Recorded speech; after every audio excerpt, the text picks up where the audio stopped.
Snake, le surnom dont on l'affublait adolescent, car lorsque William taguait dans les lieux interdits, il arrivait toujours, tel le serpent, à s'en sortir. Tel le serpent, il a réussi à infiltrer l'énorme industrie musicale américaine, sans jamais se poser de limites.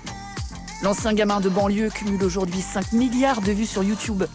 Il est l'un des 15 DJ les mieux payés de la planète, et son agenda des 10 derniers jours, révélateur de sa nouvelle vie, donne le tournis. Une tournée en Chine pendant 5 jours. Ensuite de Chine, j'ai été à Los Angeles pendant une journée, j'ai tourné un clip. Ensuite, le lendemain, j'ai été en Floride pour faire un show devant 100 000 personnes.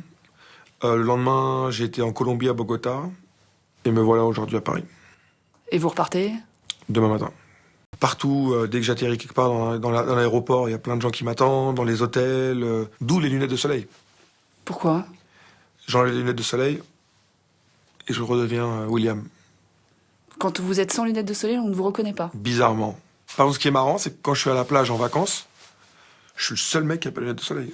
Pourquoi est-ce que vous avez décidé à un moment de mettre ces lunettes sur scène ? C'était un accessoire ? C'était Non, pas du tout. En fait, quand j'arrive sur scène, il y a 100 000 personnes devant moi. Et je perdais mes moyens, en fait. Je tremblais, je faisais n'importe quoi, parce que ça me faisait peur.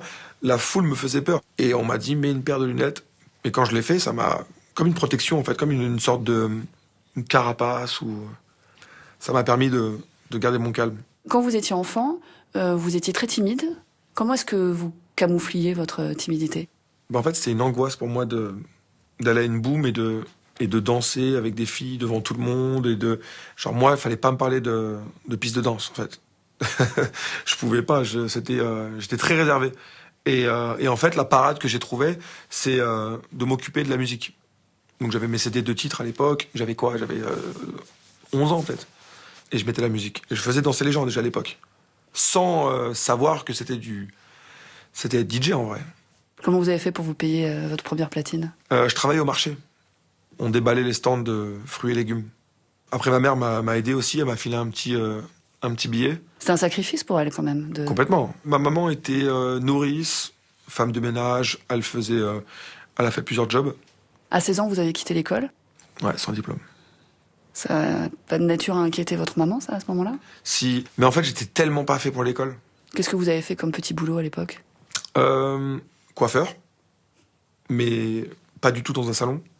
C'était dans mon immeuble, à l'époque, dans le vide ordure. Et je coupais les copains du quartier, etc. Contre un petit billet, quoi. Contre 5 euros. Donc à 5 euros, je coupais tout le monde. Donc vous avez des petits boulots, vous êtes vendeur dans un magasin de disques, vous êtes DJ sur des petites et des plus grosses soirées. Mm-hmm. Comment on passe de ce statut-là à j'arrive à vendre, entre guillemets, 4 titres à Lady Gaga ? Avec du culot. On rencontre des gens, on rencontre plein de gens en boîte de nuit en France, etc. Et à un moment donné, on rencontre un producteur américain qui connaît beaucoup de gens, etc. Et au culot, on lui fait parvenir ma musique. Et le mec nous rappelle quelques mois plus tard. Ouais, j'ai enfin écouté, etc. C'est sympa. Pourquoi pas partir sur une sorte de partenariat où moi, je trouve des clients pour ta musique. Et on partage. On fait un deal à 50-50. Donc on nous explique que Lady Gaga veut des instrus, des chansons. Et moi, je bosse à fond pour essayer de décrocher le contrat. Vous êtes un opportuniste ? Clairement. On m'aurait dit, ouais, il y a un plan pour aller bosser avec un artiste coréen. J'aurais été en Corée. Et j'ai une détermination que même les Américains ont respectée, en fait. Quand ils m'ont vu dormir par terre dans le studio, on n'avait pas d'argent. On n'avait pas d'argent pour manger, c'était ric-rac. Les hôtels, on dormait à 4-5 dans la chambre. Il fallait qu'on se démerde. Mais ils ont respecté ça, ils ont dit ok. Il n'est pas venu pour faire des photos et il est venu vraiment bosser, quoi. Et parfois, j'ai voulu tout arrêter. À un moment donné, je me suis dit, c'est trop dur, on va jamais y arriver. Et finalement, j'ai pris une douche et je suis reparti. Vous avez cette expérience avec Lady Gaga et puis il y a un moment où vous allez vous lancer dans le grand bain tout seul. Mm-hmm.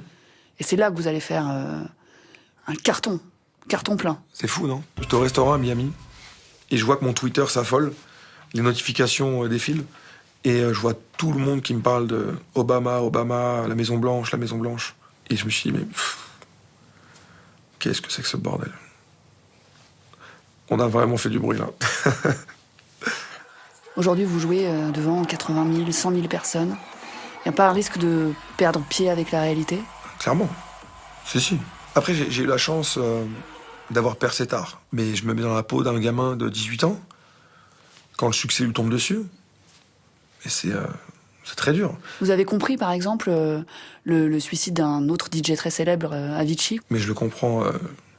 Je suis même étonné qu'il n'y ait pas plus d'artistes qui se foutent en l'air. Je pense pas qu'une personne normalement constituée puisse encaisser autant d'amour, autant de haine, autant de jalousie, de pression, d'enjeux. Et à un moment donné, si t'es pas super solide mentalement, c'est fini. En l'occurrence, Avicii consommait beaucoup d'alcool, beaucoup de drogue. Comment vous gérez les tentations de ce milieu, du milieu de la nuit? Moi, j'ai jamais bu d'alcool de ma vie. J'ai juste pas envie d'essayer, parce que j'ai vu certaines choses dans ma vie, étant jeune, des copains d'école qui se plantaient en voiture, qui sont morts parce qu'ils étaient bourrés, des gens que j'aimais beaucoup, se détruire avec la drogue, etc. Donc c'est quelque chose qui m'a... Très tôt, en fait, ça m'a écœuré. Et elle s'inquiète pour vous, parfois, votre maman? C'est une maman. Elle voit pas DJ Snake quand elle me voit. Elle voit William. Elle voit son bébé. Elle voit son fils. Et elle se dit, attention, mon fils, là, tu vas un peu trop. Je te vois sur les réseaux sociaux, t'as l'air fatigué, t'as grossi, t'as maigri. J'ai pas aimé cette veste. Pourquoi tu dépenses tes sous dans ça? Et nanani, et nanana. Tu vois pas tout. Fais attention à ces gens-là, etc. Je sais, maman.